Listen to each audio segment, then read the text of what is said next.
Okay. Good evening, good afternoon.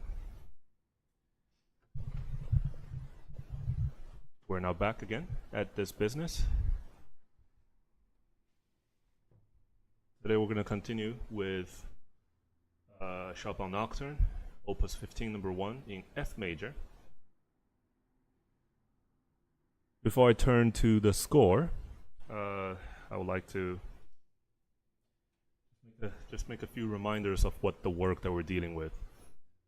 Chopin Nocturne is Chopin Nocturne is I'm going to call it a famous category of his musical output, and typically marked by the famous or infamous E flat major nocturne that goes by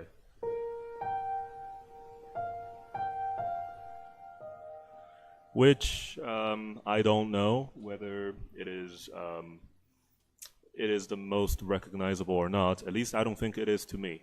I personally did not like Opus 9 number 2, even though it was certainly the first Chopin Nocturne that was introduced to me.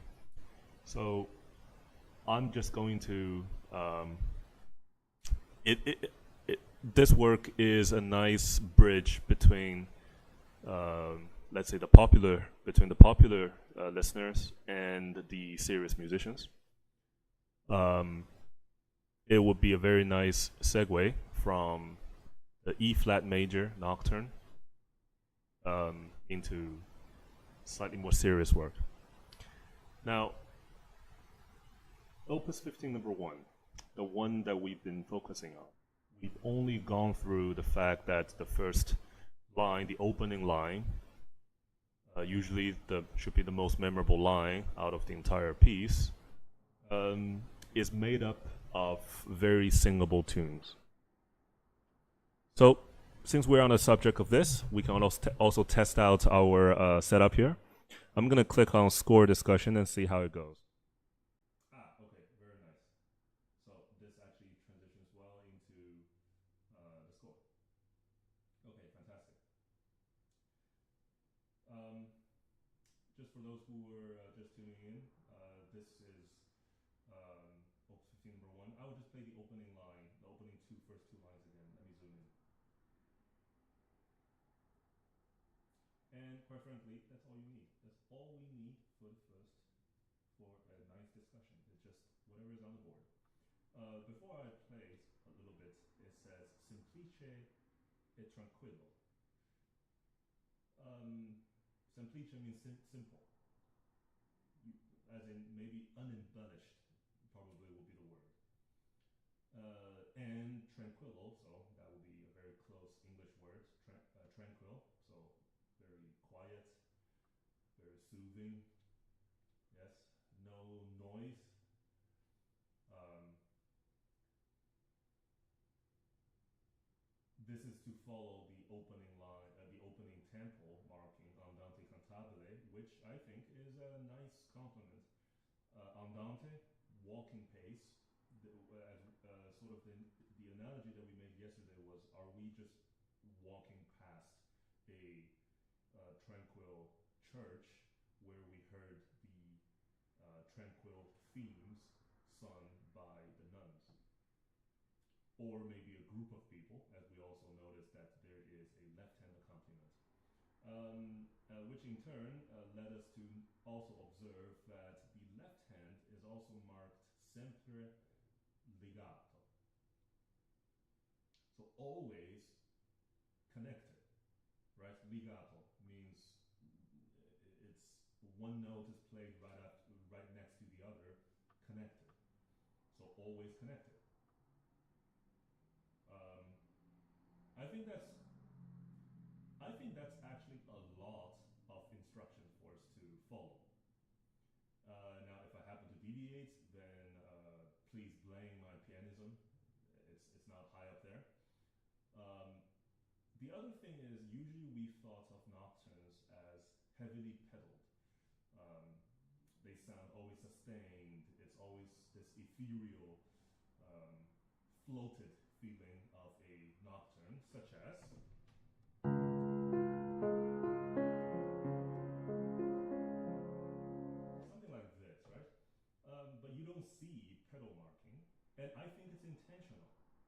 because in the second line you do see pedal instructions, which means making the lack of pedal instructions also an instruction. Don't do anything there. Semplice, right? Semplice. Let's try this without pedal, because I think I played the first time with pedal as well. I'm also, I also believe that most pianists who play this part play with pedal. With control pedal, certainly not one pedal all the way down, you change harmony across bars. But let's try this without pedal at all. And then only pedal at what we call the power stroke, which we're going to get to today.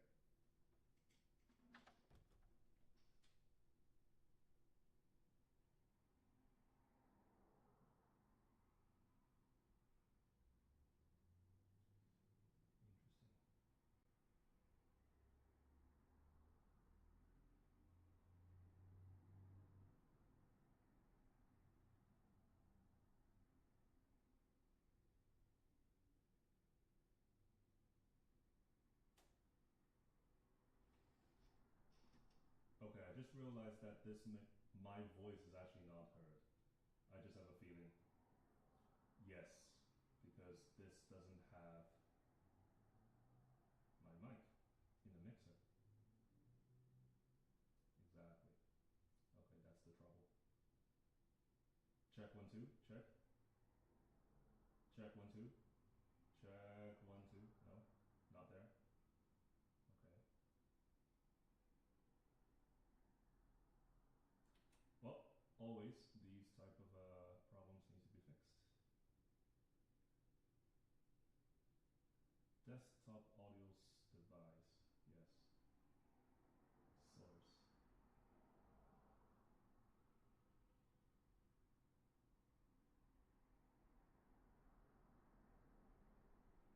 Check 1 2 3. Check.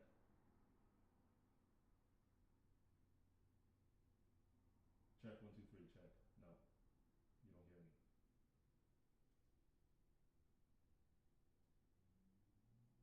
But you do hear me here. You do hear me here, actually. Okay.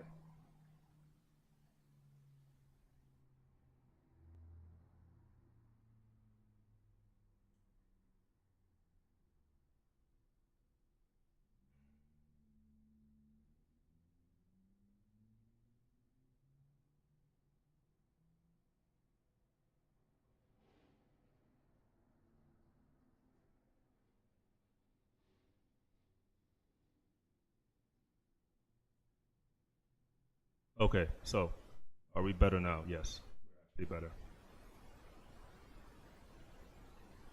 Okay, why don't I just go on and play, and then we're gonna come back to talk about it if the first part was completely missed.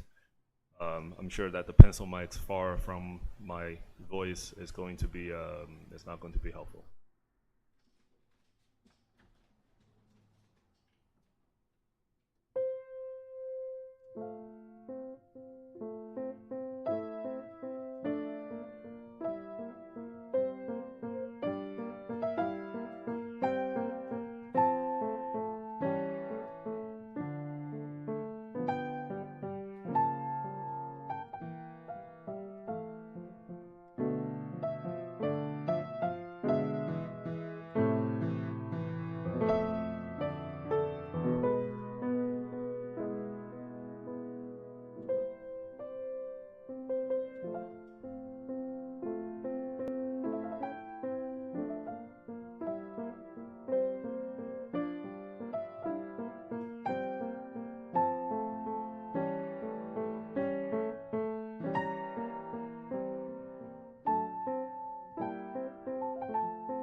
Okay, this is actually rather difficult. At least I think I find it quite difficult. That well, I played more than the first two lines, but without pedal, that means I really have to plan my left hand fingering very well. But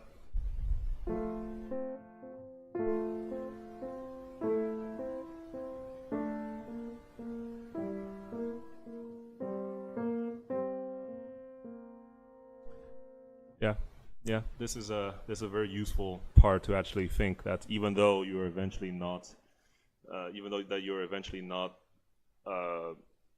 going to fully abide by this, maybe you actually try to use pedal to cheat or something. But this is going to work. So sorry, this is not going to work if you don't know how to put the proper fingering on the left hand. I want to highlight that since we spoke about voices, so now we also have identified a alto voice. And in fact, they actually trace out the right hand melody.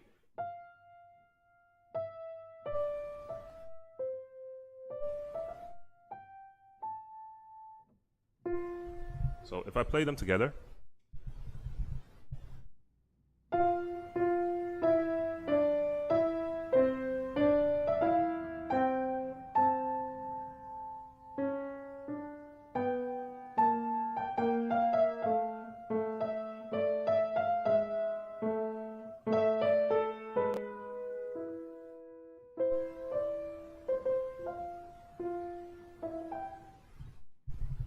so something along this line.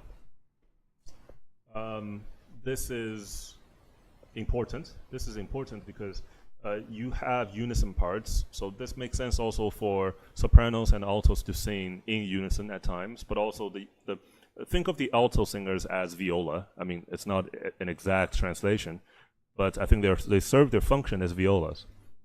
Maybe some of them serve as function as second violin, who usually play an octave below the first violin in unison. So this is a supporting role that carries some melodic support, an octave below. Okay, so now about the tenor voice, which is the triplet that you're hearing. Now, are they truly tenors? I don't imagine that a bunch of guys will be just singing where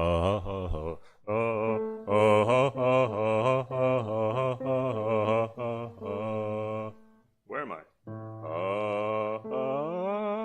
Okay, I was actually an octave low.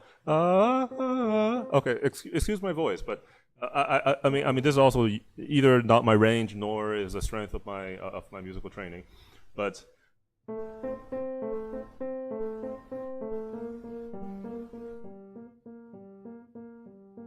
I certainly shouldn't take the foreground. I mean, this is not the funny part of the things.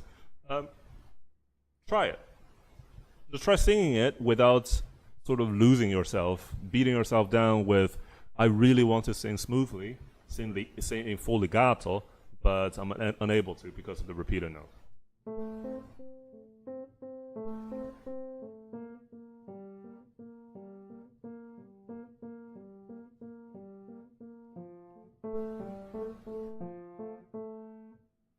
Okay, I mean, I think it's a challenge. It's a challenge.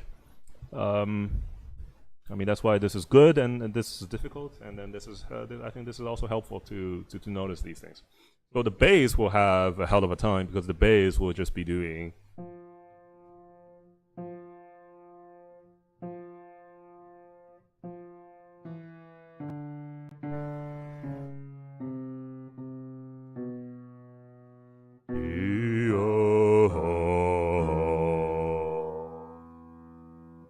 So this is so much more helpful, even though this bass certainly shouldn't have too complicated of a line unless they are playing in the 4. But if they're playing the back, they shouldn't be distracting the main melodic line. They should be really supporting. Chopin does exactly that. This is nothing crazy. However, the moment that you observe movement in the bass, that showcases a quicker, faster rate of change in harmony. And usually and the quicker change in harmony usually symbolizes complication of emotions. Now, with just the bass line, you probably don't hear it, But now if we put the lower three voices all together, or just the male voices together.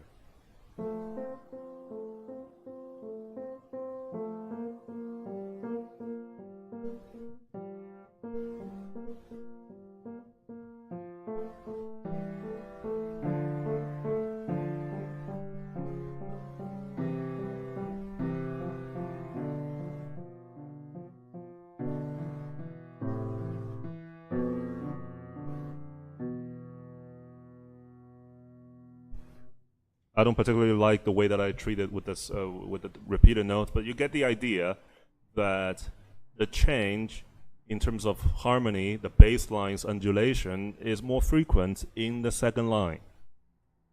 And let's also notice exactly at which proportion that these changes are happening.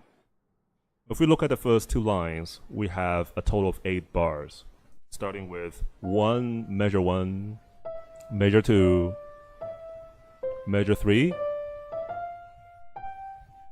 measure 4, measure 5,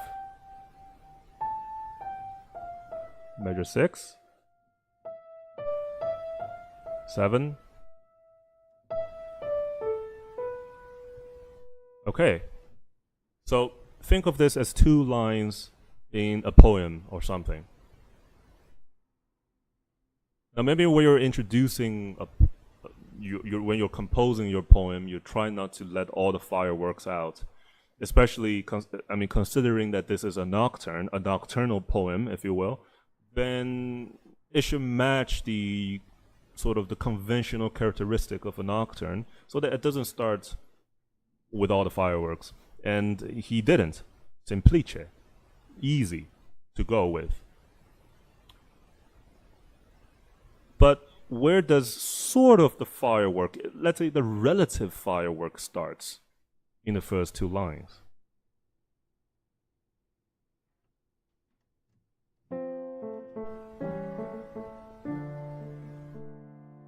I'm actually just looking at the bass line. The first 3 bars have a pedal note on F, which is the home key of the work. Again. And again.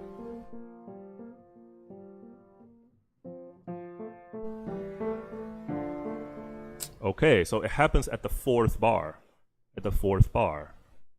And then it transitions into the 5th bar, which has a further descending bass line.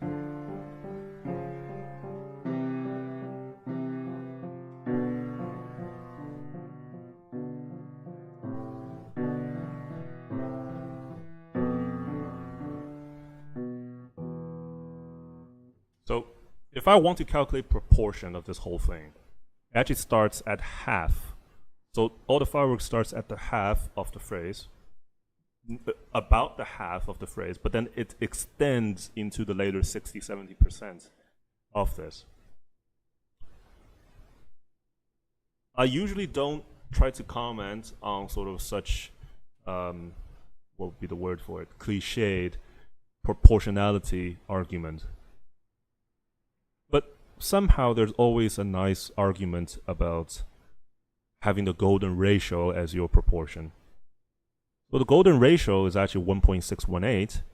I usually take the 1 out just by looking at 61% or 62% of the phrase, of where the largest possible contribution just from proportion alone to give you impact, to give you, let's say, an emotional impact. If I start with a moving bass line, you will take it as the norm. But if I give you something constant initially, have you just become accustomed to its simplicity, and then I make the changes. Now, should I make the change a little too late? If I make it twice the simplicity as long as this one, you might lose interest already, because we're near the end of the full phrase and you haven't made any changes. It's just enough. It's almost like those well-planned sculpture that this is the highlights of the part, where that overall gave you the best visual impact. But what exactly is giving you that? We can look at David. We can look at, let's say, what is it? I forgot that sculpture that I actually quite enjoyed, but then it has that rape, unfortunately, constant. Is it the rape of Superpina or something? I forgot the name. And all of these actually have nice proportions, and they happen to hit around 0.6, 0.7, around that ratio. Now, this ratio, of course, changes depending on how you play, depending on how the composer has the background story. But if we were just to take the first two lines as two simple lines of a poem, where is the highlights of these two lines? And they lie in the changes or the beginning of the changes. Now, for those who are, let's say, more observant, you might say, hey, I actually quite disagree. Didn't you say yesterday that we have a power stroke? Isn't the power stroke supposed to be the highlights or the real firework of the piece? Now, if we just, let's say, play 3 bars of very simple music with a pedal note, like the F here, and then bam, I just give you firework. Maybe in today's society, we're able to get away with circus act like that. But in older times, when we're actually more emotionally sensitive, and also emotionally more, let's say, honorable, then that's not the case. That's not the case. It's actually the preparation of the firework that should start your emotional changes, which happens during the time that I was just talking about. I started here.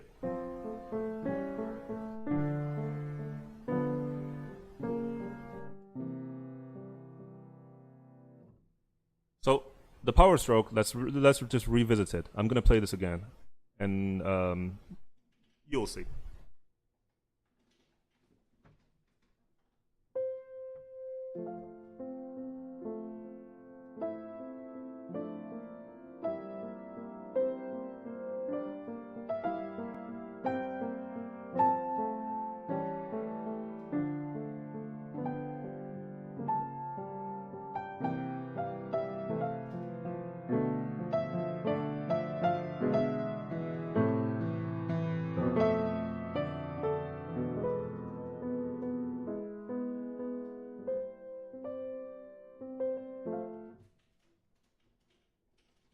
Okay, so there's some pedaling mistake there, but don't worry about that too much. But I think that you can definitely catch where the highest points of the two lines are, and it's actually at the end of the preparation, at the end of the firework preparation, in terms of the golden ratio that we spoke about earlier, about 60% of the time, and then but you have to now look at the proportion of where the true firework happens in the second line. So in the second line, we have 4 bars again. Within this sub-phrase, second part of the entire phrase, we actually hit about the 60% part. See if you can actually see my cursor, but I'm trying to highlight this part.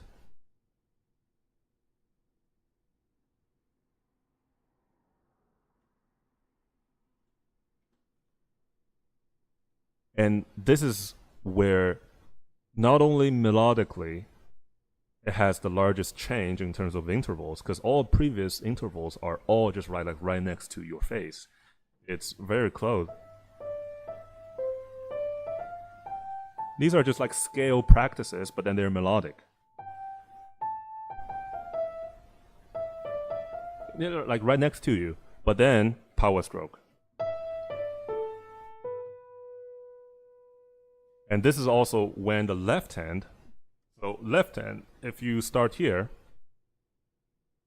for example, if you start here,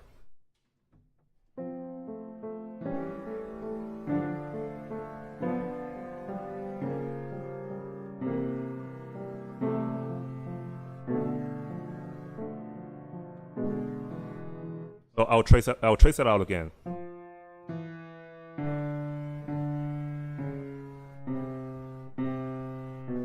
what do you notice? What do you notice? They are like a scale. It's descending, it is moving, so it is indicating lots of changes, but these changes are right next to each other. So relative to massive changes, these are small changes, but they are preparation, they're preparing. They're no longer constant like the first 3 bars. And now you go on. That'll be here. So now what I'm highlighting is in the left hand.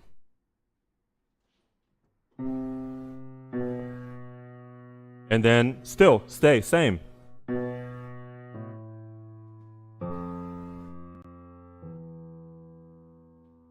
To me, if a bass note changes, so if you were used to the bass note changing just one note or even one semitone apart, then a jump of a major third,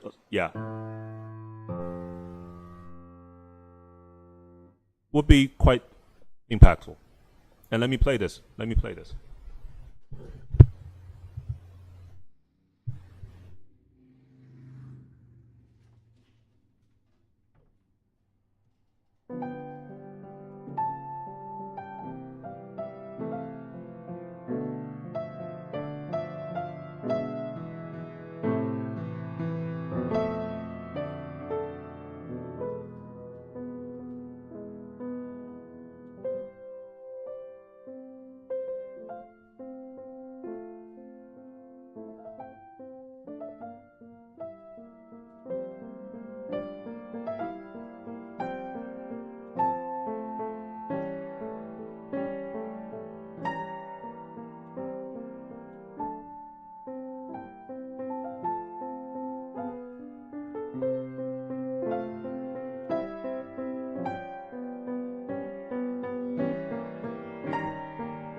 Okay, whatever this means, I was just enjoying myself here. But this is highlighting how we read, let's say, how we just sort of quickly analyze the contours of all voices. Now, certainly, as you notice, that the tenor voice, which is where you see the triplet, the D, that part, the figures stay the same, right? The figures. Now they move with the bass line, they move lower with the bass line, but they stay consistent in that sense. So that's sort of like the inner motor of the piece, the motor of the piece. And when we get to talk eventually later on other pieces, we will get to also talk about what we really meant by motor. So, but the one that you see here is the sort of the constant factor that is always in the first 2 lines is the D dot dot D dot dot D dot, that is this part. You can say it's like I don't know, maybe it's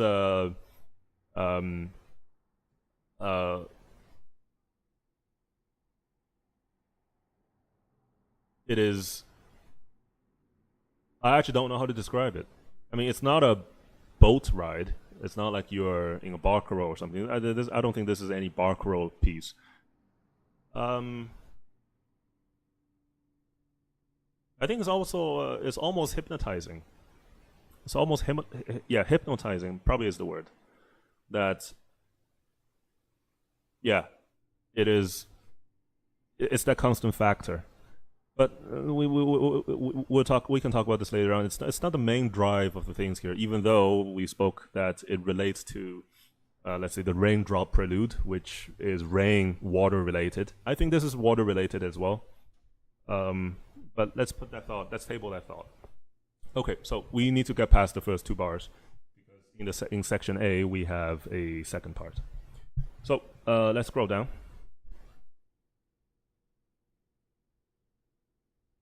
And now let me zoom out also a little bit.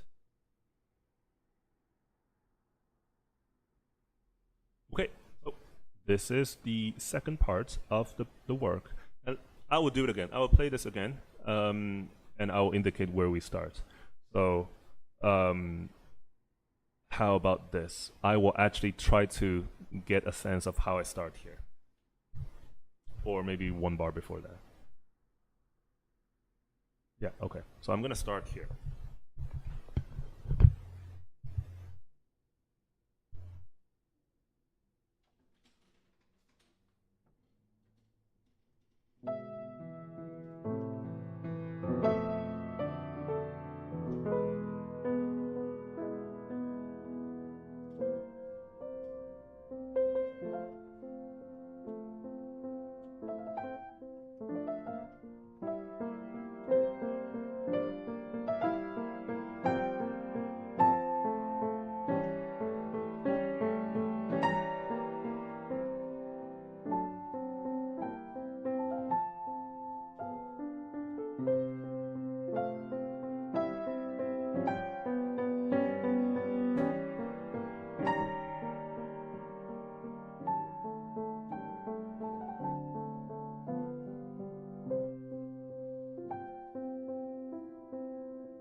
Okay. Sound like a repetition, right, of the first line.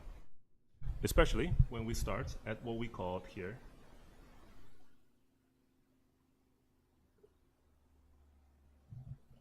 so this is sort of a preparatory beat because the whole piece started with just one right hand, right?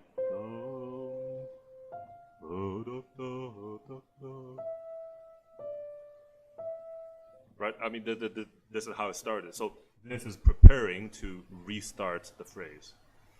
And as Chopin the artist, who never does the same thing twice. So when a similar phrase returns, there's always going to be some variation.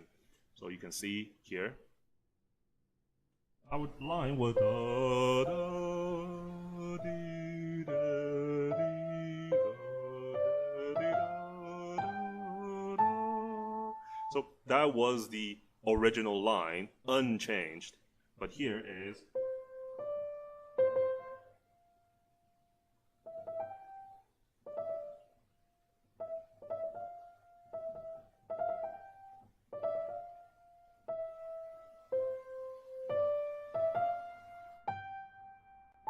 just a small change, and he writes. So first of all, when you start, it is dolcissimo. So dolce is very sweet. So dolcissimo is very, very sweet. But maybe this is not a good analogy. But this is actually also not, let's say, American dessert sweet. It's some other kind of sweet. I think maybe it's the European type of sweet. Maybe this is the macaron sweet. So it's kind of sweet with a bit of class, not just sugardom. Yeah. And then delicatissimo. So delicate, so delicate means, what is it? It's as if it's a fragile piece of vase that it might break if you push it a little too hard. And so delicate is already meaning that. But delicatissimo is even more so, right?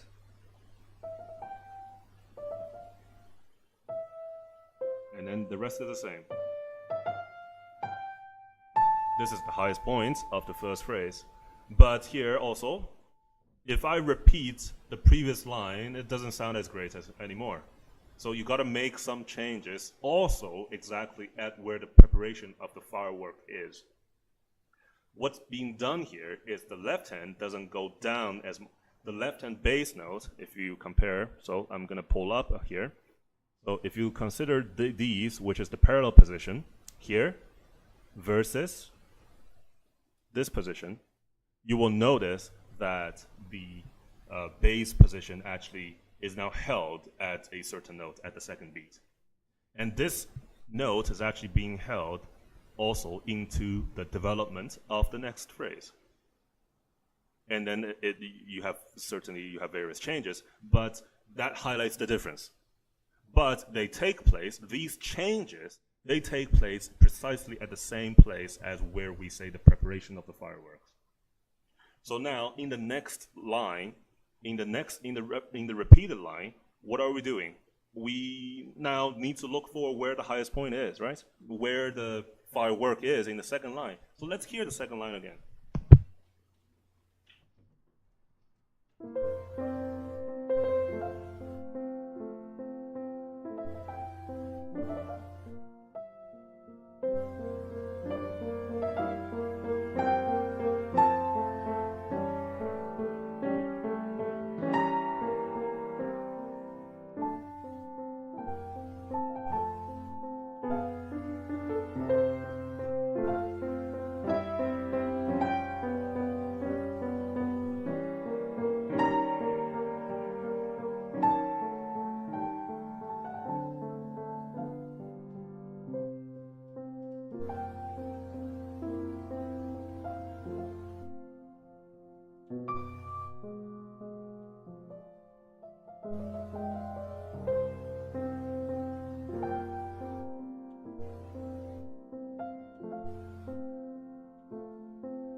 Okay, so I'm just going to go quickly here.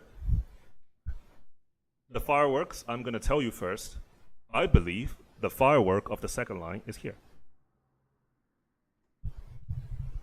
But we really have to chop down the phrases.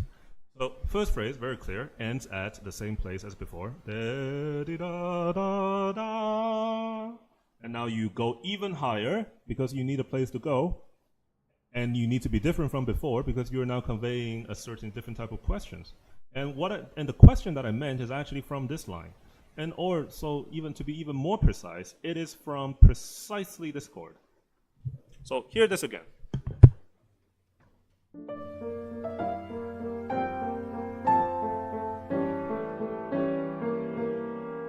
Sorry, mistake.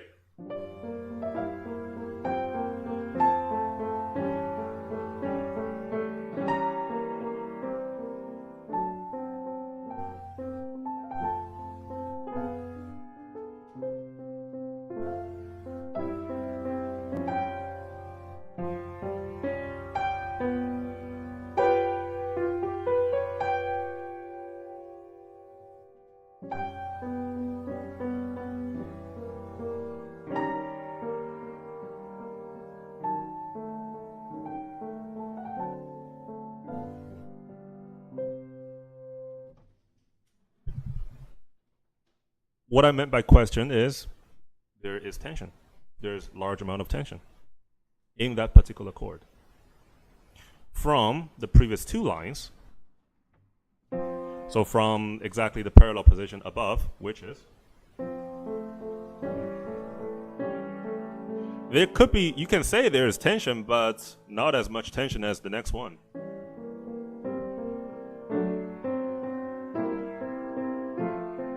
Here's tension.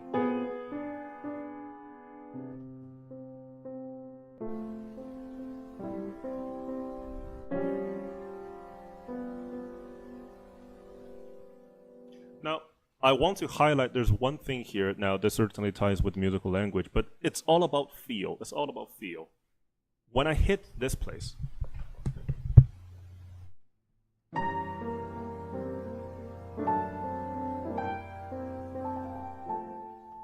here I'm back at home.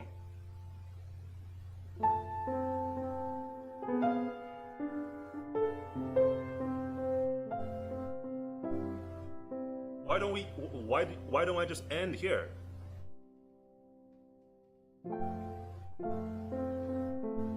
So?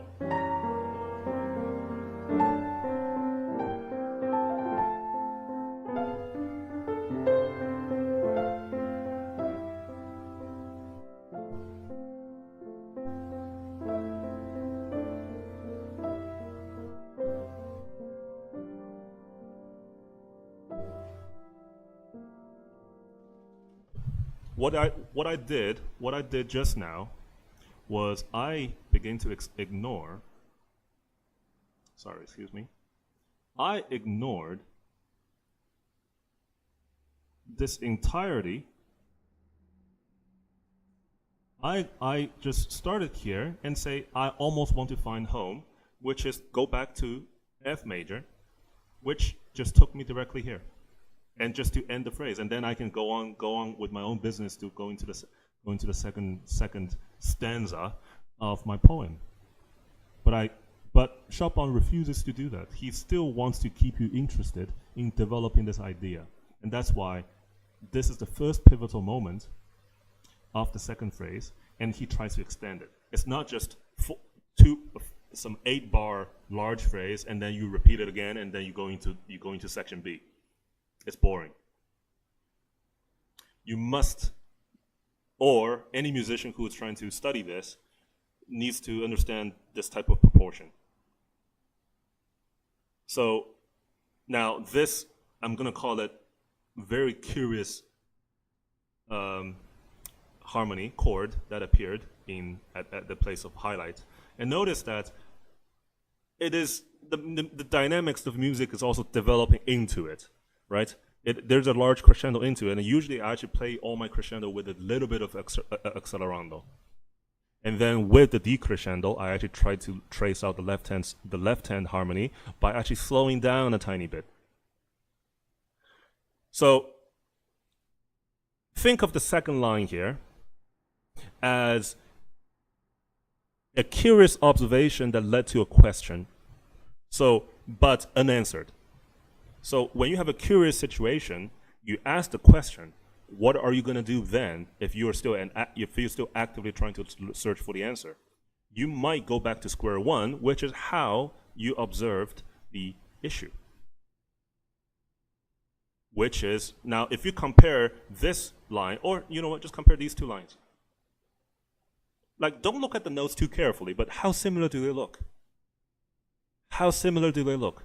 If they look similar, they might sound quite similar. Then we can pick on the subtlety, but they look quite similar. The notes in the right hand is nearly the same.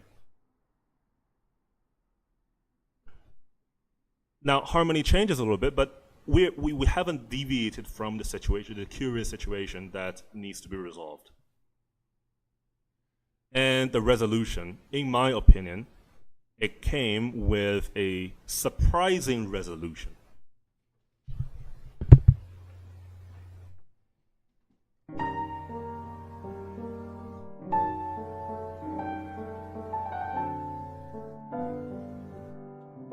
Safe.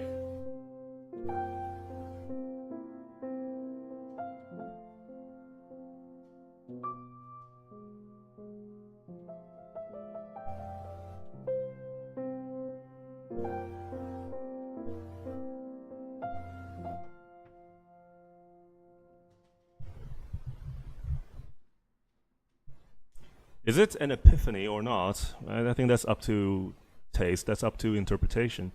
But it is now, and okay, when I said resolution, I didn't say it's a resolving chord, because resolution typically means that you resolve into something, let's say your home key, or maybe the dominant harmony. We don't have to go there. It's actually also about feel. What do you feel? This feels like a large salient, but it also sounds like some kind of actually a relaxation from all the previous tensions. You got loads of, I'm gonna actually call it pretty twisted stuff before this. Just listen to the left hand. If you just listen to the left hand and I ask you to improvise on the right hand, I'm pretty sure you're not gonna get anywhere, because it's just loads of complications here. So let's start with the question chord from the previous line.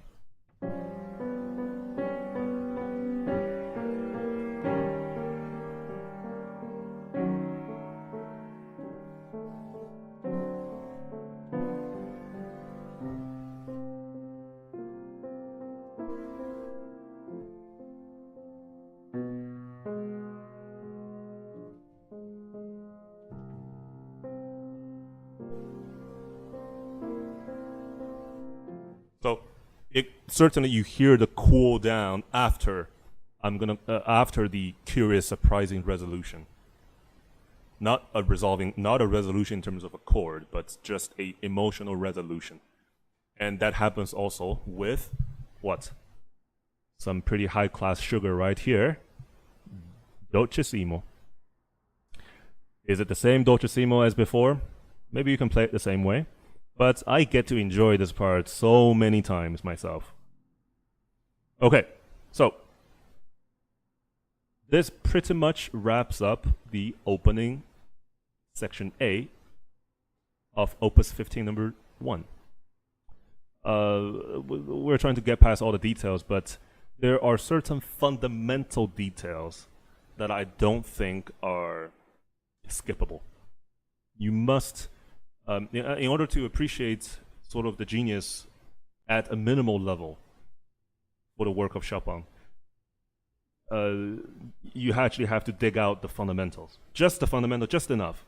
Like in terms of pianism, in terms of interpretation, that's another story. That's your personal stuff, and actually no one should interfere with that parts of the story. But the fundamentals should be really the ones that you pay attention to, and they follow very basic rules. If you have density of baseline changes, that means you have a lot of emotional changes.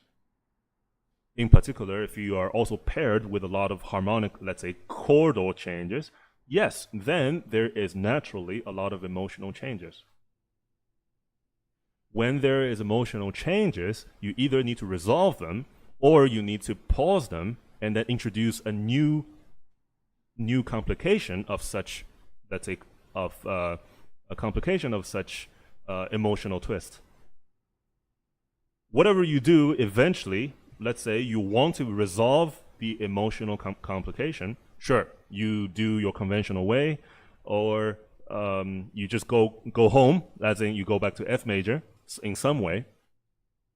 But the route that you take to get there, if it is extremely tortuous, it can really highlight how emotionally charged the development is. And in this easy sounding opening of this the unique F major nocturne, something fundamental can still be heard. Or these fundamentals are to be explored. You can say you see them already, or you can hear them already, but only until you find out really where they happen. That might help you plan how to do your phrasing, how to actually do your interpretations. So your freedom needs to be sort of exercised on some solid foundation. So this is my take. I'm still learning the piece, of course. I can play through whatever that I want to. I practically read this nocturne many times, and then I got to the point where I have. You can say that there will be sensitivity issues where, okay, this chord seems to be a little too loud, even though it's meant to be for example, sometimes one is just playing by, not really capturing the subtleties between chordal tensions or resolutions. That's up to later discussion. But the big picture, I hope, is very clear in this opening few lines of the nocturnal poem that Chopin composes. And tomorrow we get into the second part, which is the what's the word? Tempestuous section, marked con fuoco. Con fuoco means with fire. Now, if you're always pretty and dolcissimo or delicatissimo, sure, then go listen to the E flat major nocturne, right? Or listen to the I wanted to give another example, but I don't think it's apt. So yeah, if you want to hear all nice things, everything's peaceful, then go hear that Opus 9 number 2. But this is a different type of nocturne. Okay, so it's 8 o'clock. We're gonna wrap up, and I will hopefully catch you guys tomorrow.